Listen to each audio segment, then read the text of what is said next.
अस्सलाम वालेकुम क्लास, बिस्मिल्लाहिर्रहमानिर्रहीम। आज का हमारा टॉपिक है project management knowledge area. IT project management में कौन कौन से नॉलेज एरियाज हैं वो आज हम डिस्कस करेंगे। 9 नॉलेज एरिया हैं। प्रोजेक्ट मैनेजमेंट मॉड्यूल टॉपिक भी इसको कहा जाता है और नॉलेज एरिया टॉपिक भी इसको कहा जा सकता है। इसमें सबसे पहले तो है व्हाट इज़ प्रोजेक्ट, जो कि हम प्रीवियस लेक्चर में भी देख चुके हैं। Are temporary endeavour undertaken to create a unique product और सर्विस। ठीक है, इसको हम बहुत डिटेल में डिस्कस कर चुके हैं, इसलिए इसकी डेफिनेशन सफिशिएंट है। यहाँ पे हम आते हैं नॉलेज एरिया की तरफ, अपने कोर टॉपिक की तरफ जो हमारा आज का है। जो हमारे 9 नॉलेज एरिया हैं उसमें एक फर्स्ट है integration management, next scope management, time management, cost management, quality management, human resource management, communication management, risk management, procure management. अब जो फर्स्ट पे हमारा है नॉलेज, फर्स्ट नॉलेज एरिया हमारा है integration management. What is integration management, why it is necessary, ये सारा कुछ जो है वो हम फर्स्ट नॉलेज एरिया में डिस्कस करते हैं कि प्रोजेक्ट इंटीग्रेशन मैनेजमेंट जो है वो क्या है। Project integration management is the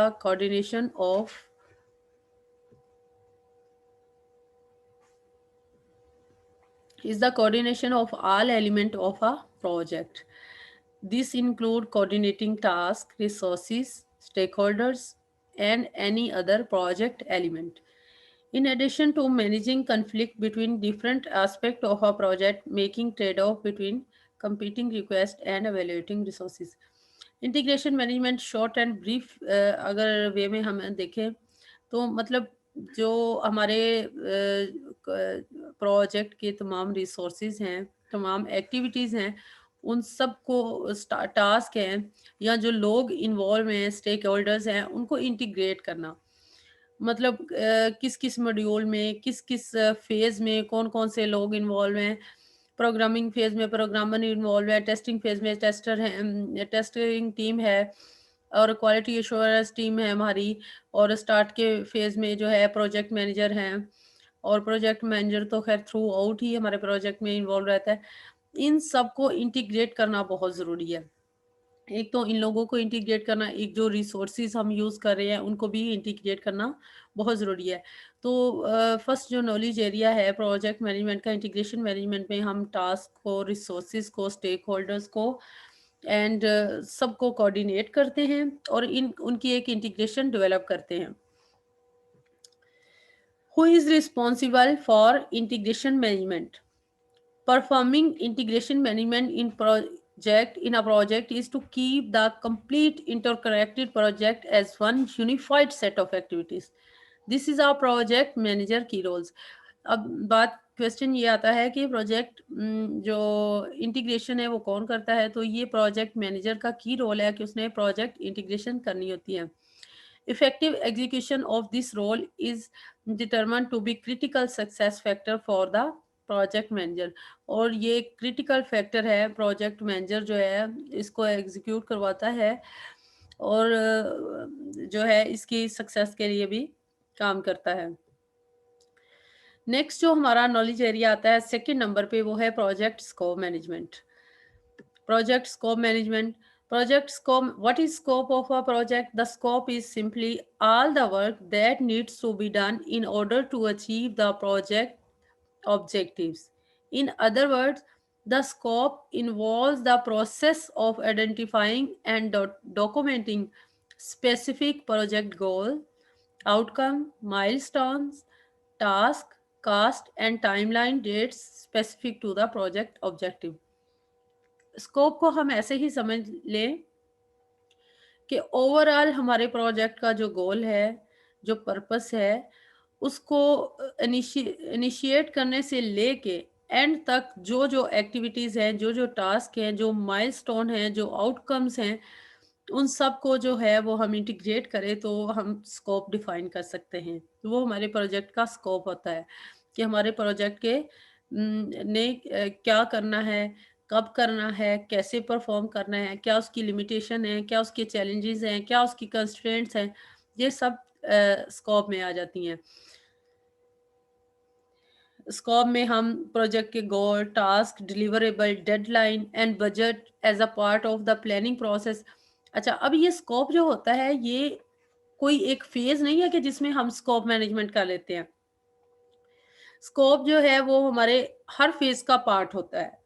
हमने जो है अपने प्लानिंग फेज में जो है उसको प्लान करते हैं अपने प्रॉपर स्कोप को, कि रिसोर्सेज को का क्या लिमिटेशंस है, हमने जो क्वालिटी है वो कैसे मेंटेन करनी है, जो कंस्ट्रेंट्स हैं उन्हें कैसे हमने जो है वो फॉलो करना है, चैलेंजेस है उनसे कैसे हमने अवॉइड करना है, या उनसे कैसे हमने compete करना है, या उनको कैसे हमने डेडलाइन कैसे मीट करनी है, प्रोजेक्ट के गोल्स जो आउटकम है उसको कैसे हमने स्टैंडर्ड पे लेके आना है, ये सब हम प्रोजेक्ट स्कोप में डिस्कस करते हैं।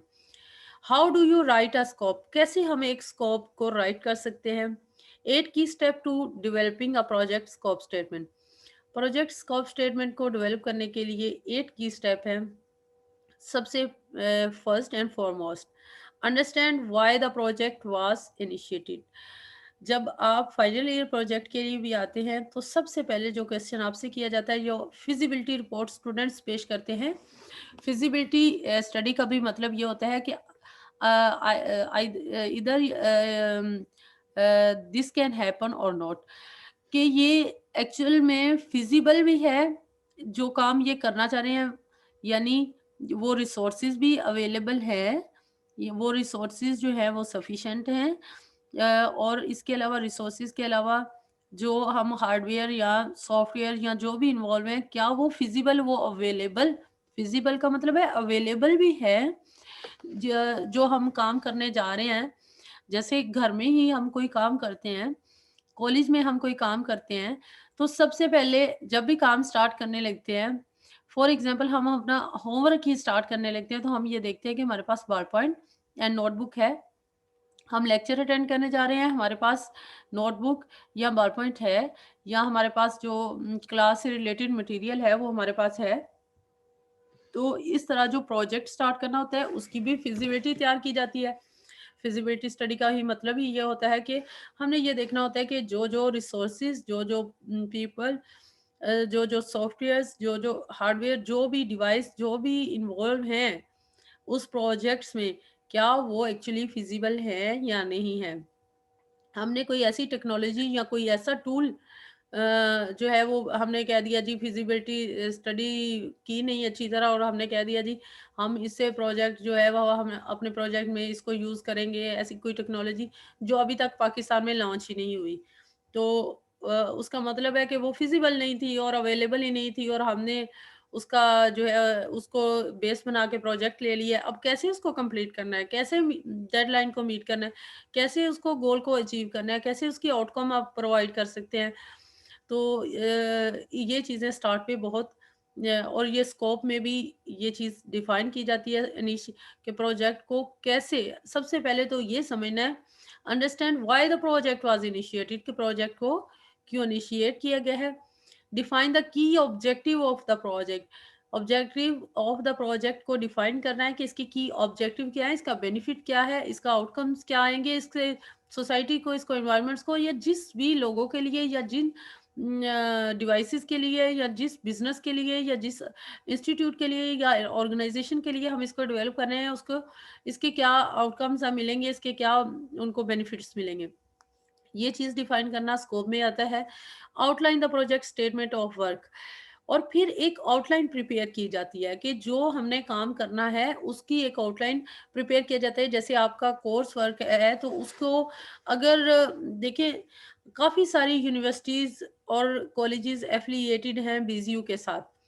अब हर कोई रिकमेंडेड बुक तो डिफरेंट पढ़ा रहा है। कोई जो है वो गूगल से, इंटरनेट से, और सोशल मीडिया भी कई लोग यूज़ कर रहे हैं मटेरियल को सेंड करने के लिए, और रीडिंग के लिए, और अपने स्टूडेंट को लर्न करवाने के लिए। और कुछ है वो कौन-सी बुक फ़ॉलो कर रहे हैं, कुछ कौन-सी फ़ॉलो कर रहे हैं।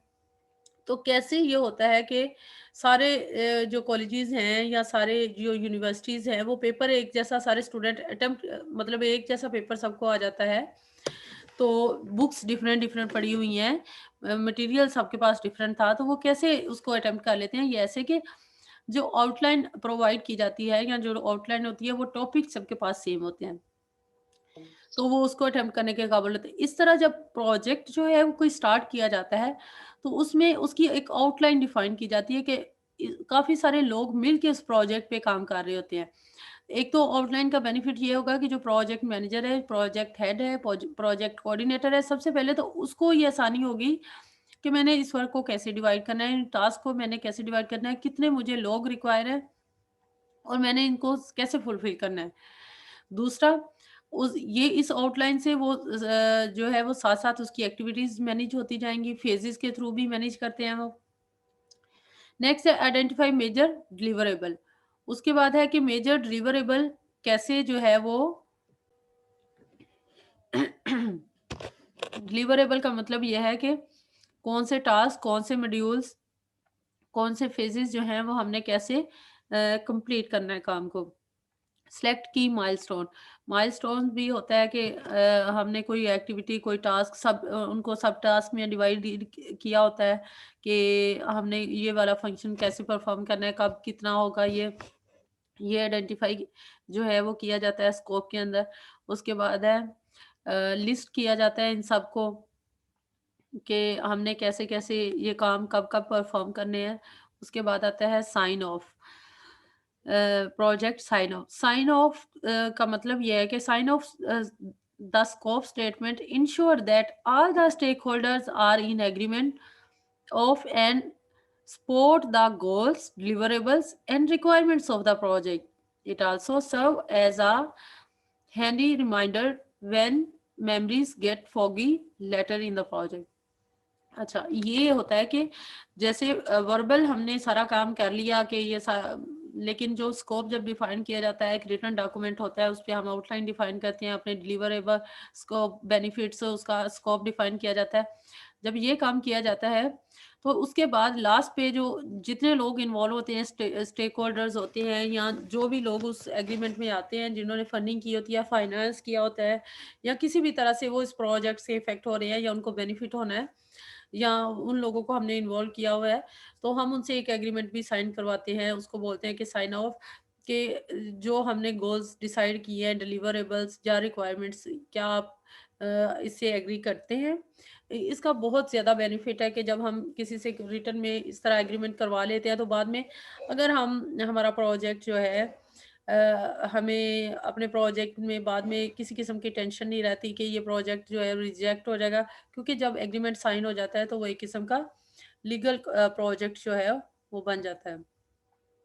Defining the project scope is great steps towards making the right inroads into the next development and execution of set goals. The scope here define the collecting the requirements of the project, defining goals and mission that will complete the project diagram and making the right work breakdown structure that will help the team to go ahead with the schedule management plan for its implementation in the planning stage। ये वही detail discuss की गई है जी, कि हमने जो पहले discuss कर चुके हैं कि गोल डिफाइन करने हैं, स्कोप में क्या डिफाइन करना है, डिलीवरेबल टास्क और पर्पस बेनिफिट्स, ये सब हमने उसमें डिफाइन करना है। अब आते हैं कि जो स्कोप है उसको हम जो डायग्राम के थ्रू शो करना चाहें तो हम कैसे कर सकते हैं? वर्क ब्रेकडाउन स्ट्रक्चर बना सकते हैं हम। वर्क ब्रेकडाउन स्ट्रक्चर क्या है? इस पे ऑलरेडी भी लेक्चर हो चुका है, लेकिन फिर भी थोड़ा-सा हम इसका ओवरव्यू देख लेते हैं। A work breakdown structure is a deliverable oriented hierarchical decomposition of the work to be executed by the project team to accomplish the project objective and create the required deliverables. A work breakdown structure is the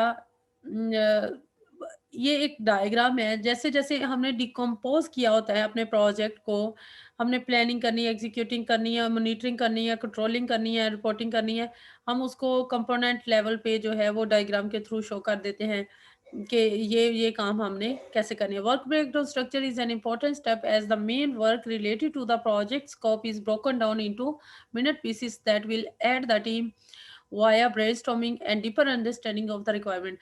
अब ये एक चीज़ है कि divide and कन्कर की policy आपने सुनी होगी कि तक़सीम करो और फ़तह करो।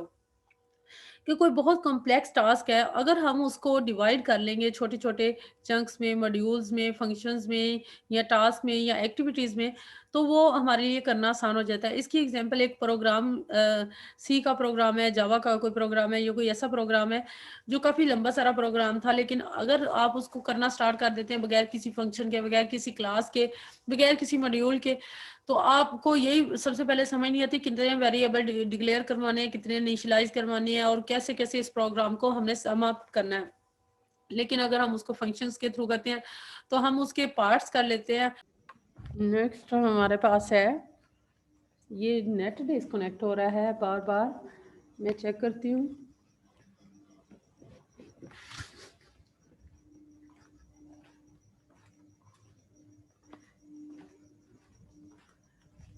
नेट बंद हो रहा था,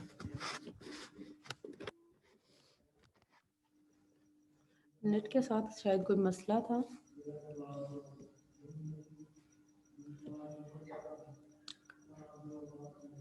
हाँ जी, हम डिस्कस कर रहे थे वर्क ब्रेकडाउन स्ट्रक्चर, वो हमने डिस्कस किया। नेक्स्ट है अब हमारे पास प्रोजेक्ट शेड्यूल भी बोलते हैं हम इसको, प्रोजेक्ट स्केजुलिंग भी बोल सकते हैं हम इसको। ये है थर्ड नॉलेज एरिया हमारे पास आईटी प्रोजेक्ट मैनेजमेंट का, project schedule management. Project schedule management में हम क्या करते हैं, how do you create a project management schedule, how to create a project management schedule, इसके कौन से स्टेप्स हैं और इसको हम कैसे करते हैं। स्टेप 1 है write down your task first, you are going to work out what it is that you have to do. Schedule management में जो है टास्क को लिखा जाता है और उसमें स्केड्यूल मतलब शेड्यूलिंग की जाती है कि हमने क्या करना है, कब करना है, और you are going first, you are going to work out what it is that you have to do, और आपने इसको कब करना है।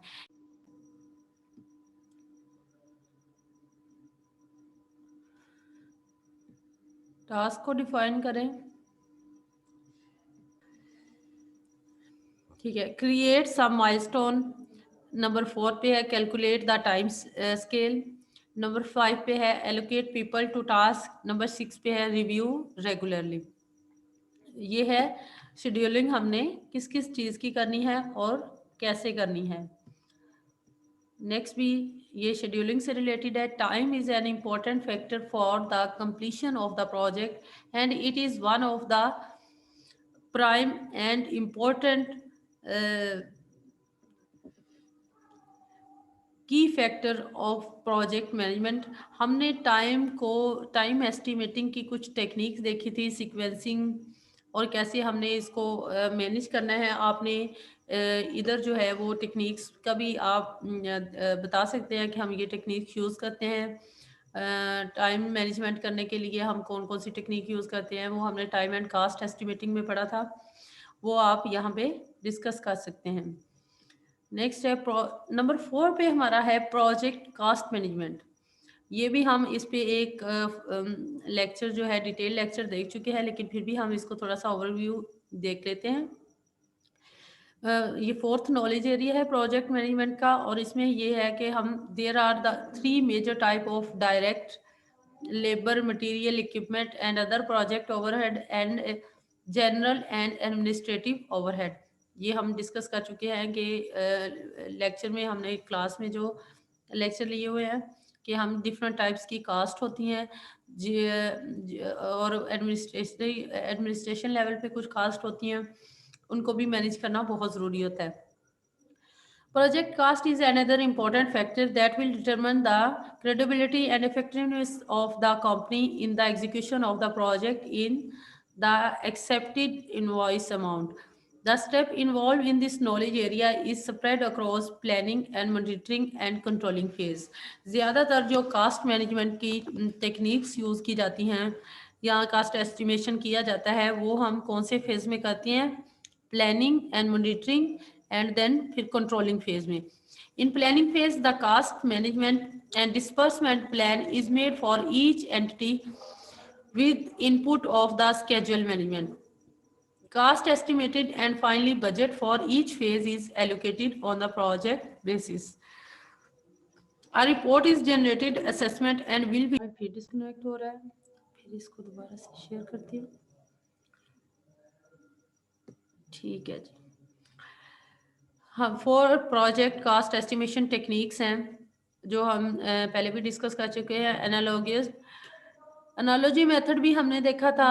एक तो वो एस्टिमेशन मेथड है, उसमें क्या होता है कि throw analogy estimation, a project manager calculate the expected cost of a project based upon the non cost associated with similar project that was completed in the past. जो एनालॉजी मेथड है उसमें हम अपने प्रोजेक्ट की cast estimation करने की try करते हैं, उस जो पास्ट में उससे मिलते जुलते प्रोजेक्ट जो है वो कंप्लीट हो चुके होते हैं, उसकी बेस पे हम अपने प्रेजेंट प्रोजेक्ट की कास्ट एस्टिमेशन करते हैं, उसको बोलते हैं एनालॉजी एस्टिमेशन। नेक्स्ट है पैरामीट्रिक एस्टिमेशन और bottom up estimating, 3 point estimating. Parametric estimating ये एक मोर एक्यूरेट टेक्निक है एस्टिमेटिंग की, कास्ट की। इसमें हम जो है वो डिफरेंट टाइप के आपस में जो वेरिएबल्स का रिलेशन होता है उसके थ्रू हम एस्टिमेट करने की कोशिश करते हैं कास्ट को। essentially a parametric estimate is determined by identifying the unit cost or duration and the number of unit required for the project or activity। हमने क्लास में एक लेक्चर एस्टिमेशन का किया था, उसमें हमने यूनिट डिफाइन किए थे और उसमें हमने जो है वो देखा था कि किस तरह हम कास्ट एस्टिमेशन करते हैं यूनिट डिफाइन करने के बाद। फोर्थ नॉलेज एरिया हमने डिस्कस कर लिया। अब हम आते हैं how do you calculate 3 point estimate का भी हमने जिक्र किया कि 3 पॉइंट एस्टिमेट हम कैसे करते हैं। 3 point estimate is based on simple average and follows triangular distribution. E is equal to O plus M plus L divided by 3। ये सब क्या है, स्टेप 1 में arrive at the work breakdown structure. Step 1 में ये होता है कि वर्क ब्रेकडाउन स्ट्रक्चर जो है वो प्रिपेयर कर लिया जाता है और स्टेप 2 में ये किया जाता है कि फाइंड 3 वैल्यूज। हम 3 वैल्यूज फाइंड करते हैं, कौन कौन सी? मोस्ट ऑप्टिमिस्टिक एस्टिमेट ओ, इसमें ई फॉर एस्टिमेट है और ओ जो है मोस्ट ऑप्टिमिस्टिक एस्टिमेट, एम जो है हमारे पास वो है मोस्ट लाइकली एस्टिमेट और एल जो हमारे पास है पेसिमिस्टिक एस्टिमेट। ये ओ जो है मोस्ट ऑप्टिमिस्टिक एस्टिमेट क्या है? An optimistic estimate is what a team hopes will be the amount of time to complete their project assuming everything goes as plan. ये वो एस्टिमेट है जो टीम उम्मीद करती है कि इतना जो है वो कास्ट जो है वो अगर हो सकती है प्रोजेक्ट पे, जो उनकी एक उम्मीद होती है और उन्होंने सोचा होता है कि ये ऐसे ही होगा, उस एस्टिमेट को हम कह देते हैं मोस्ट ऑप्टिमिस्टिक एस्टिमेट। और दूसरा जो हमने कहा द पेसिमिस्टिक एस्टिमेट, क्या है? पेसिमिस्टिक एस्टिमेट है is the worst case scenario and is an estimate that a team would give if everything goes wrong. ये होता है कि अपने आप को सेफ साइड पे रखने के लिए एक टाइप का एस्टिमेट कर लेना ही काफ़ी नहीं होता कि हमेशा ऐसे नहीं होता, जो हमने सोचा होता है वैसे ही हर चीज़ जा रही होती है। ये भी पॉसिबिलिटी हो सकती है कि प्रोजेक्ट रॉन्ग वे में चला जाए, प्रोजेक्ट फेलियर की तरफ चला जाए, तो उसका भी एस्टिमेटेड माइंड में रखा जाता है कि अगर इस साइड पे प्रोजेक्ट चला गया तो वो एस्टिमेट क्या होगा, उसको बोलते हैं पेसिमिस्टिक एस्टिमेट। तो 3 पॉइंट एस्टिमेट में ये होता है कि मोस्ट ऑप्टिमिस्टिक और पेसिमिस्टिक एस्टिमेट्स जो होते हैं वो इनको ऐड किया जाता है, 3 पे डिवाइड किया जाता है। ये वाला एस्टिमेट भी कास्ट एस्टिमेशन के लिए यूज़ किया जाता है। नेक्स्ट जो हमारा नॉलेज एरिया है 6 नंबर पे, वो है प्रोजेक्ट रिसोर्स मैनेजमेंट। कि प्रोजेक्ट की रिसोर्स की मैनेजमेंट भी बहुत इंपॉर्टेंट है, रिसोर्स को मैनेज किया करना बहुत ज़रूरी है। Resources are the backbone of the project in term of human capabilities and planning your overall work schedule. जो हमारे रिसोर्सेज होते हैं ये सिर्फ डिवाइसेस, हार्डवेयर और इक्विपमेंट ही नहीं होते। हमारी सॉफ्टवेयर इंडस्ट्री में, आईटी इंडस्ट्री में जो हमारे रिसोर्सेज हैं वो हमारी ह्यूमन कैपेबिलिटीज़, हमारे जो एम्प्लॉयज़ हैं उनकी स्किल्स या हम जो प्रोग्रामर्स हैं, टेस्टर हैं, क्वालिटी ऑफ एश्योरेंस है, उन सब की जो स्किल्स हैं, उनकी नॉलेज है, उनकी ये चीज़ें भी जो है वो हमारे पास रिसोर्स है और उसको मैनेज करना बहुत ज़रूरी है। ये उसको मैनेज करने में सबसे की पॉइंट एक तो ये है कि जो जिसमें जो कैपेबिलिटी है उसके मुताबिक उसको वो टास्क जो है वो परफॉर्म करने के लिए दिया जाए। अब ये नहीं है कि कोई जो था हमारे पास जो एम्प्लॉय था वो बहुत अच्छा जो प्रोग्रामर था, हमने उसे कह दिया जी आप तो प्रोजेक्ट मैनेजर बन जाओ, आप प्रोग्रामिंग रहने दो, प्रोग्रामिंग हम किसी और प्रोग्रामर से करवा लेते हैं। सबसे पहले जो की पॉइंट ये है कि उसमें हर इंसान की जो उसमें लोग इन्वॉल्व हैं, जो उसमें टीम में जितने भी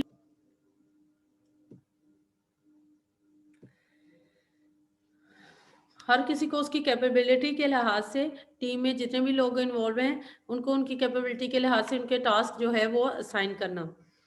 ये और next the estimation of the resources takes place where the availability of resources is taken into consideration and activity to be assigned.